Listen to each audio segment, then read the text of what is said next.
On this episode of Mythbusters, a blast from the past. As Adam and Jamie hit the history books. There will be a lot of fire, and I could get burned. To explore an explosive myth from the Civil War. Wow!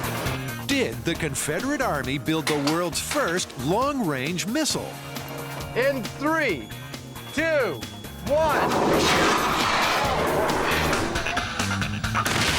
Who are the Mythbusters? Adam Savage and Jamie Heineman. This is gonna kill you.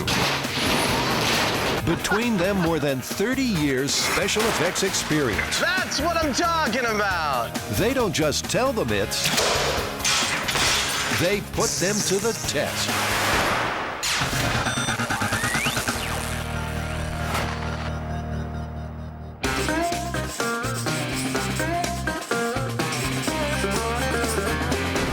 This one, I've been waiting for 3 whole years to make this one finally happen on the show. It's got danger, gunpowder, so I'm all for it. All right, so the myth is that late in the Civil War, the Confederate Army actually built, aimed, and launched a 2-stage rocket from Richmond, Virginia to Washington, D.C., almost 100 miles. Observers claim to have watched this rocket roar skyward, drop its first stage, and disappear from sight. Oh, yes. It's a myth of ballistic proportions. The American Civil War was mostly slugged out with rifles and cannons. But did the Confederates have a secret weapon? Could they really have built the world's first long-range missile? The Mythbusters and the build team are going to join forces to find out. So where should we start with this? Well, I think we can only begin with an examination of exactly what the state-of-the-art of rocketry was, if any, at the time this myth is supposed to have happened, roughly 1865. So what you're getting at is that we need to get a bunch of plans for these rockets, build them, and see how well they actually worked. Shoot them off, see what they're capable of. Okay. First, before attempting to make the mythical 100-mile missile, the Mythbusters are building short-range rockets that were used in the Civil War. When complete, they'll launch them to learn whether the long-range Confederate rocket is even plausible. But so far, this build isn't exactly a walk in the park. 6th. So, 6th larger, that's... With plans dating back over a century, this one is proving to be a bit of a brain drain. 2.3... Until finally, Jamie gets some inspiration. I'm building a replica of what is known as the Hale rocket, and that type of rocket is generally acknowledged as the state-of-the-art in the Civil War era. State-of-the-art because over its 2,000-yard range, it had a hint of accuracy, brought about by tail fins that caused it to spiral through the air. Armed with dusty plans from the Smithsonian, Jamie sets his sights high. But in case Hale falls flat, Adam's building another retro rocket. And his, like the myth, is a 2-stager. The Boxer rocket is actually a rescue rocket. It was made to fire from one boat to another or from the shore to a boat in need of rescue, carrying a line so that that boat could be pulled to safety. The Boxer rocket's initial thrust came from the first stage. As that burnt out, it fell away, and the second stage fired up and carried the rope over 300 feet to the sinking ship. But for Adam, it's not all plain sailing, because no one seems to have built one for over 100 years. I have no idea if this is going to work. While the Boxer makes progress, the Hale is out for the count, because Jamie's made an error of schoolboy proportions. And to avoid public humiliation, You know, if I don't talk, you don't get any good TV. he's run away from the cameraman. What happened? Nothing. Denial is a river in Africa. Come on. What happened? Did you accidentally weld the thing at the end of your pipe that was supposed to be a screw fitting? Overzealous welding has sealed his rocket shut, and he's not happy. We've had about like a couple of hours of playing around with the thing, and that's not interesting, but somehow when we screw up, everybody's all over it. While a sulking Jamie has to start from scratch, Tori's busy building the Civil War rocket launcher. It's a pretty simple design. It's just a channel that we're going to load the rockets into, and it's got 2 legs that support it in the front, and it also allows the angle to change. They're adjustable, so we can have different, angles of trajectory. Time for a test, albeit with a flimsy firework. I'm not really sure what this one's going to do. It might scream, it might explode, but okay.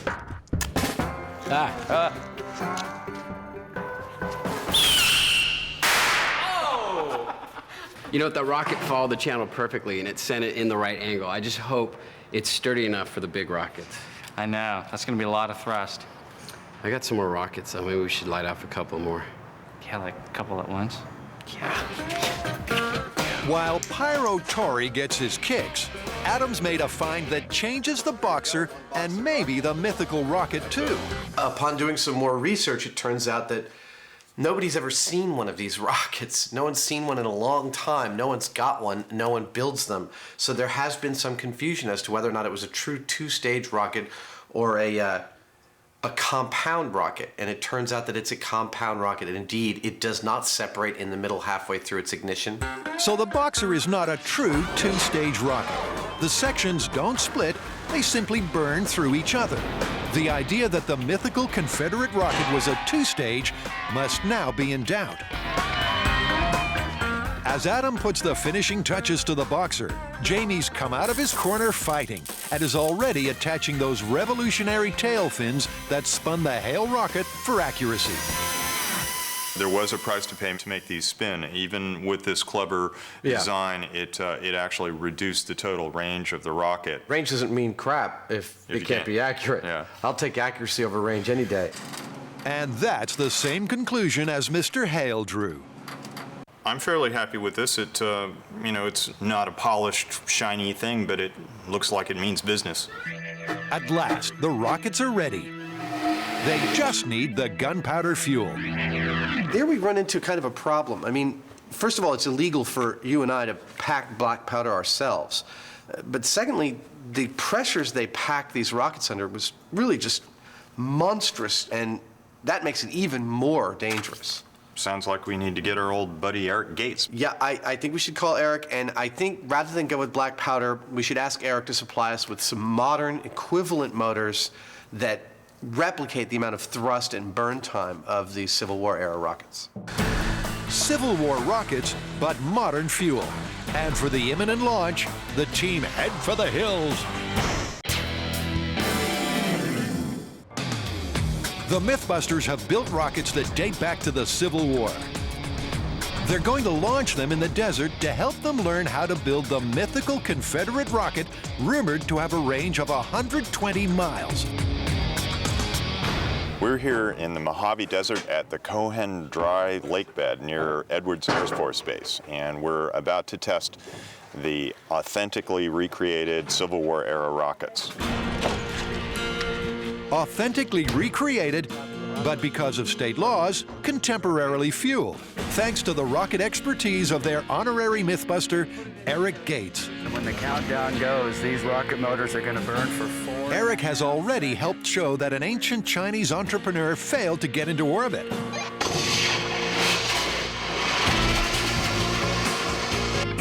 And can you do a full 360 on a swing?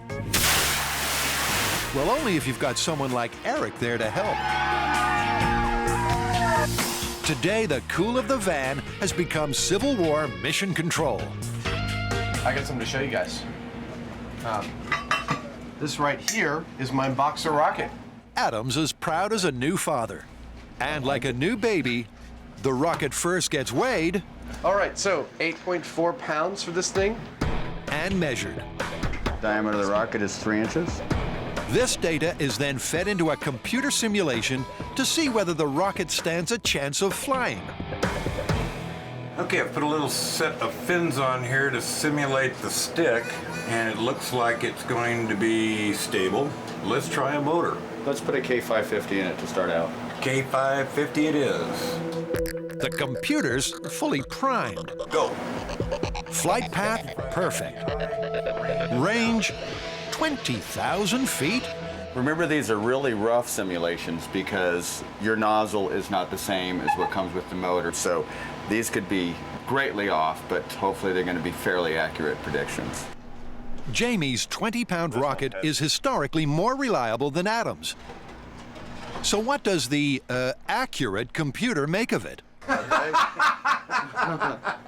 See, right now it's doing about 500 feet and about 50 feet up, 60 feet up.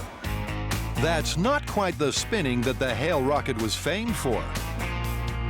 As launch looms, the rockets are ready to be fueled up with ammonium perchlorate motors. These modern motors are the most advanced in amateur rocketry and may be a little more powerful than Civil War black powder.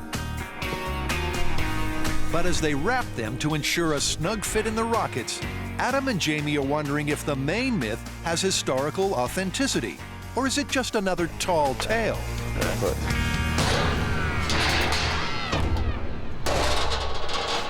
Well, you know, now you can find references to the Civil War rocket all over the web, and they're saying that the rocket was about 12 feet long and it carried a 10-pound gunpowder warhead. Well, the tale first showed up in 1958 in a Southern newspaper written by a Vienna correspondent signing only as C.R. Johnson. Well, our researchers were unable to find C.R. Johnson or the article. The myth may be nothing more than a mirage. But in this desert, it's T-minus 60 seconds for the Hale rocket. We built this according to official plans and specs of the period, and if it worked then, it ought to work now. What does our percentage maestro think? 70% chance the thing spins out, ends up about 200 feet away. 29% chance that it actually flies totally successfully and ends up 3,000 feet away. There's a 1% chance that it hits the ground and bounces right over to us. And with those words of wisdom, it's the bit now with the countdown. 3, 2, 1, go. She's up and away. Congratulations, Jake. Wow, easily done, brother. I was afraid that it was going to loop, but then it just got the spin. When the spin's what keeps it going straight, that was great. Those revolutionary Hale tail fins did the trick and kept the rocket on a computer-defying perfect arc. See it actually go and work, especially kind of having you on the edge of your seat as you're watching it go, and then it just kind of homes in and does its job. It was cool. It's cool design. One down, one to go. I got a boxer rocket, and I'm gonna fire it. Complete with its rescue rope. You're ready to rock and roll. Is that it? That's it. Is that it? That is it. Next, you push the button. Light some rockets! In 3, 2, 1. Whoa! We have liftoff. You guys all clear? That is cool! It looks like they knew what they were doing back there in the 1800s. They might have known what they were doing. Yeah, look good. Ain't that the truth? Another near-perfect flight. The rescue rope didn't fare so well, but at least the drowning sailors would have had a spectacle to behold. Adam and Jamie's next task is to build the long-range rocket of the myth. So first, they'll need to find out how far their non-mythical missiles flew. I don't know, but I think that's one of the rockets, and judging by the size of the hole, I think it's mine. I don't know. I'm gonna see if I can feel the end of it. Oh, I'm still not touching anything. Oh, backhoe time. Like a miner in the gold rush, Jamie starts digging. And the lighter boxer rocket? Well, 500 yards further on. That's where it landed. I'm just terrible at judging distance from here, but I'd say it's at least 1.5 miles. I'm gonna pace it out.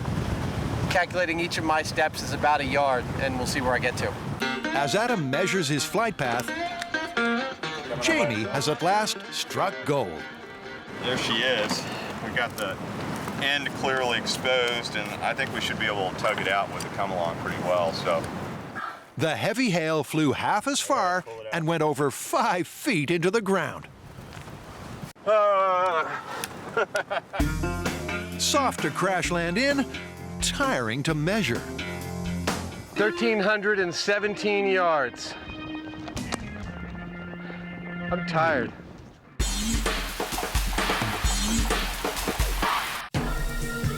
The Mythbusters have successfully launched rockets that haven't been seen for 80 years. But now, they've got to use what they learned to build the mythical 100-mile range Confederate rocket. well, now we have a pretty good idea of what the standard kind of rocket that was used in the Civil War era is capable of. And I got to say, we've got our work cut out for us as far as this mythical rocket, because there's just not a whole lot of information about what it was. Well, you know, we start with what we've got. I mean, they say it was a liquid-fueled rocket, so we should talk to somebody about what kind of technologies that would make a liquid-fueled rocket they had available at the time. Liquid fuel? Well, that is what NASA uses. Of course, they had their teething problems too. But surely this technology is light years ahead of the Confederates. If only we had a rocket scientist. Hello. How you doing, guys? Nice to meet you. So you're like a rocket scientist, right? Yeah, exactly. I teach the rocket propulsion class at San Diego State, and I launch my own rockets. Does being a rocket scientist help you pick up chicks? Unfortunately, in the rocket science world, there's not that many women, and they're hunted to extinction. Hunted to extinction. So, have you heard this myth that the Confederate Army actually built a liquid-fueled rocket that they fired from Virginia to Washington, D.C.? It was the beginning of the Industrial Revolution. People were doing all kinds of crazy things with steam engines and steamboats. I suppose it's possible. What's not possible is to understand the ensuing discussion. But eventually they thrashed out the characteristics of a plausible Civil War-era two-stage rocket, powered by ethanol and liquid oxygen. And they unearthed some interesting new data. This myth was supposedly made possible by Lord Kelvin, who was persuaded to make liquid oxygen 12 years before it is generally accepted that this first occurred. Apparently, German physicist Ernst Mach contributed a small turbine and a gyroscopic stabilizer. The rocket was launched from a hole in a riverbank that was lined with a tube made from naval cannons. So here are the likely ingredients. Lord Kelvin's liquid oxygen made the rocket fuel burn. Ernst Mach's gyros gave it stability. A cannon provided the trajectory. And gun cotton made it explode out of the barrel. But what was the fuel? It could have been ethanol, made since ancient times by fermenting sugar. And it is used as a fuel. In today's environmentally conscious age, clean-burning ethanol is widely used as an additive to reduce gasoline emissions. Clean and green was not the aim of the Nazis when they invented their ethanol-fueled V-2 rockets. It was an oil shortage that drove their search for an alcohol-based rocket fuel. Nonetheless, the V-2 suggests that moonshine could have been used in the Confederate rocket. Next, it's Lord Kelvin's Big O. Liquid oxygen is needed as the fuel oxidizer. Without it, the ethanol will burn only gently. But when it's added, the fuel is fully oxidized and virtually explodes, causing a massive amount of thrust. And it's down to Grant to make it. Well, I'm going to replicate Joseph Priestley's landmark experiment of the late 1700s, where he actually discovered oxygen using mercuric oxide, liquid mercury, a magnifying glass, and the sun. Before making liquid oxygen, he first has to produce oxygen gas by focusing the heat of the sun onto mercuric oxide. Now for the sun. As it heats up, oxygen gas should bubble up into the test tube. Hey, it's bubbling. Tiny, but still bubbling. It's working, but he's going to be here a while longer yet. And when he's got enough, like Lord Kelvin, Grant's got to liquefy it. Meanwhile, because the mythical rocket was fired from a naval cannon, Carrie's gone to the fort. So Jamie and Adam need to know what size the cannons were during the Civil War. So I've come here to Fort Point to do some measuring of cannons and find out. These measurements are key to the MythBusters missile because there's no written record of the dimensions of the Confederate rocket. All right, that's 11-foot length. Adam and Jamie do know that it was fired from a cannon. So if Carrie measures the biggest cannons from the Civil War, 10 inches? Then the MythBusters can build the biggest rocket possible. And they'll also have a launch tube they can replicate. 9 foot 2 inches. It's another ingredient ready. Launch tube cannon, check. But the MythBusters have made a worrying discovery about Lord Kelvin.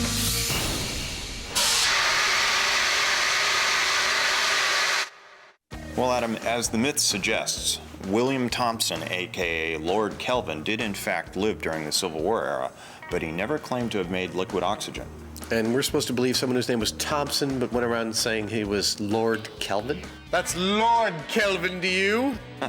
But in 1852, he did observe that gas expanding in a vacuum decreased in temperature. And that discovery, in turn, made it possible in 1877 for two French scientists, Pictet and Calitet, I believe it was, to, in fact, achieve making liquid oxygen. Yeah, but their success was only making the tiniest little vapor of liquid oxygen for just a few seconds. Industrial quantities were not remotely available until the 1890s and really until the 1900s. Well, that explains why Grant's been struggling so. Using Civil War technology, he's been trying to put his oxygen gas under so much pressure that it turns into liquid. That doesn't sound like 80 PSI. But whatever he tries, just ain't working. I got a problem with this here cylinder. And that's because M5, like the Civil War times, is just too warm. As it turns out, is actually a critical temperature above which you can't liquefy oxygen. It just simply won't happen. That temperature is minus 118.6 degrees Celsius. And unfortunately, in Civil War times, they didn't possess the technology to make anything nearly that cold. And without the liquid oxygen, the Confederate rocket myth is looking busted.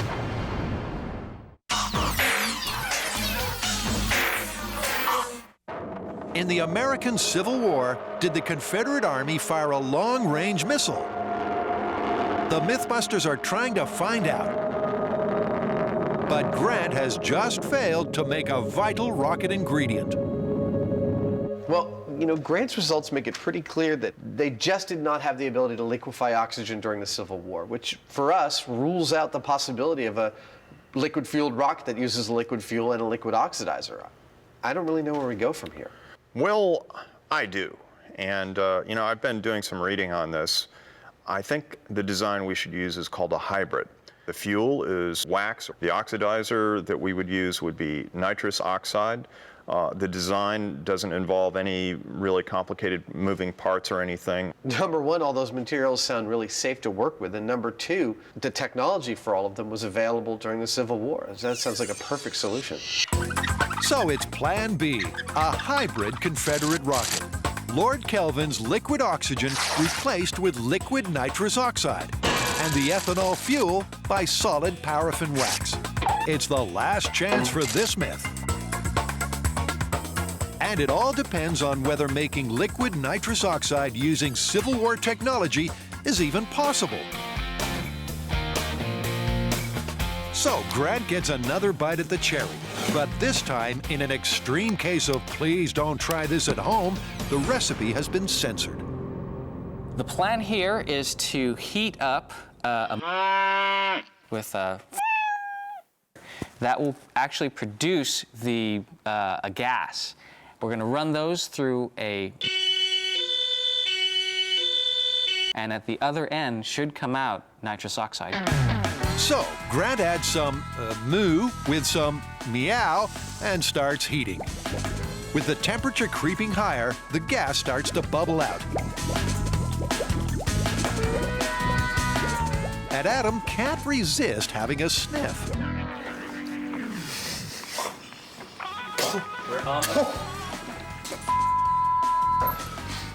That burns! As Adam recovers, more gas bubbles through. But is it nitrous oxide? Or, to use its common name, laughing gas? Nitrous oxide is more plausible as an oxidizer. Nitrous oxide is more... Okay. Nitrous oxide is more... They've clearly made laughing gas. But what is he trying to say? Nitrous oxide is more plausible as an oxidizer during the Civil War than oxygen because the pressure that you need is a lot less. You're looking at 50 atmospheres for nitrous oxide versus 400 for oxygen. So nitrous oxide needs less pressure to be liquefied, and better still, it can be done at room temperature. A time-saving, shop-bought bottle later, and the Confederate hybrid rocket can really happen. But with one final alteration. Adam's Boxer rocket, like that of the Myth, was described as a two-stager. But further research proved otherwise. And it turns out that it's a compound rocket, and indeed, it does not separate in the middle halfway through its ignition. Given that the launch was so successful, they're going to make their mythical rocket a one-stager as well. The final design is set. The rocket will be the size of the biggest cannon carry found at the fort. At the top, there'll be a tank full of liquid nitrous oxide joined via a release valve to a tank filled with paraffin wax. Upon ignition, the burning gases will burst out through a graphite nozzle. So, first things first, Jamie goes 21st century shopping for some 19th century parts. He's looking for some metal piping that Civil War rocketeers might have found at their local suppliers. They're going to make their best effort and then test it in the shop before trying to make it fly in the desert. I'm making the nitrous oxide tank for the rocket. We're using common steel plumbing pipe and fittings because that's easy and quick for us, and it's not too dissimilar from what they might have had at the time. Meanwhile, Adam's cooking up the new fuel, the paraffin wax with carbon added for an even burn. After it solidifies, it should fit perfectly inside the rocket. No leaking. As the testing draws nearer, for safety, the team need a rocket-resistant bunker, also known as a shipping container. Okay, we're in.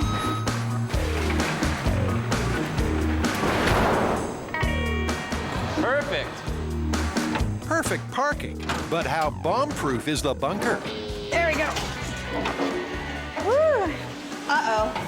Not very. A lot of daylight coming through the roof. They've bought a holy rust bucket. Who cut the budget on the bunker? Like, this seems like something you'd spend the extra cash on.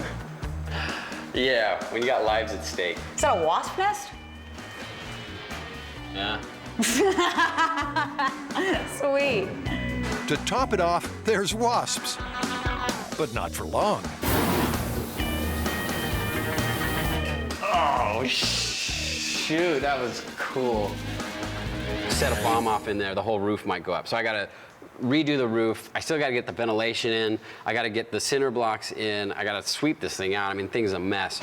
But hey, we're gonna have a bunker. As Tori slowly makes it blast-proof, the Mythbusters have dug up some more mythical musings.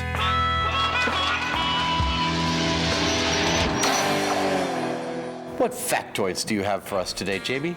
The myth specifically states that the launch took place near Richmond in March of 1865 and was witnessed by Jefferson Davis, who was the President of the Confederate States of America. Now, there is an element of truth to this story. Jefferson Davis was, in fact, in Richmond around March of 1865. Well, the problem is that there is actually a very good record of every day of Jefferson Davis's activity during the month of March, and there is no mention whatever of any kind of a two-stage rocket. But maybe it was a secret launch. Well, there's always that. It's no secret that Tari's bunker is becoming ever more beefed up. And as launch nears, Adam's rocket fuel is all set. All right, well, the wax is cured overnight. Let's see what it did. Oh, yeah! It's worked perfectly. Yeah, I'm proud. And will it fit? Of course. But there's no rest for the wicked. Jamie gets on with sealing the rocket, but is slightly alarmed at how simple it all seems to be. It doesn't make any sense that it should be this easy. This is some laughing gas and some plumbing fixtures. And if it actually goes someplace, that's kind of scary. The Mythbusters are not used to things being so painless. But let's not forget, it's not even past its test yet. Well, there she is. Tank's sealed. We have the ignition valve in place. We have the combustion chamber. They're just waiting for the graphite nozzle. Graphite was the only thing available during the Civil War that could handle the crazy heat that the rocket's combustion generates. Oh, that's a rocket. Oh, I'm totally psyched about that. She's fully primed. With countdown just around the corner, it's time to take her to the bunker.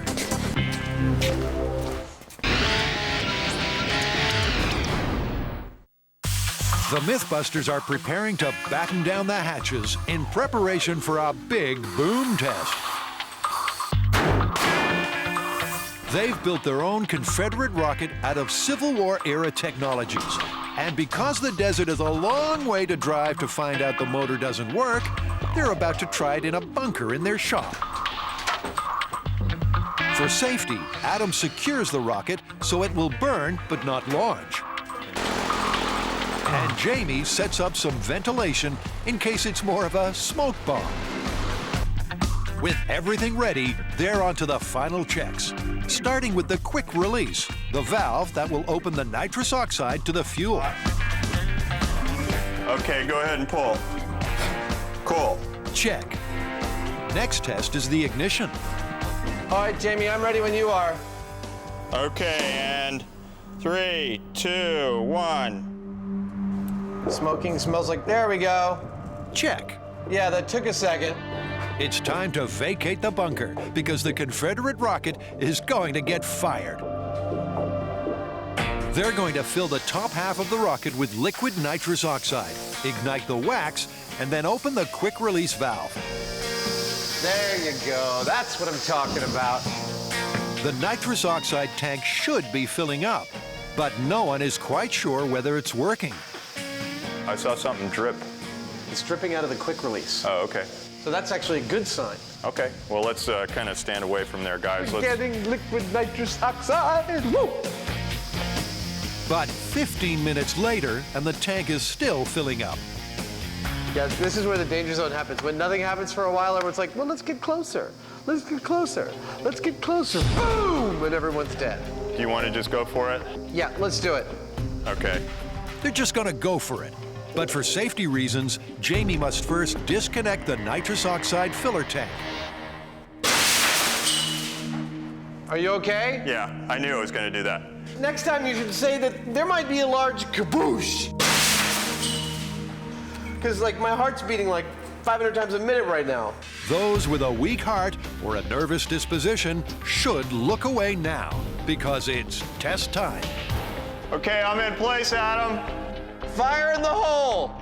So 3, 2, fans, go.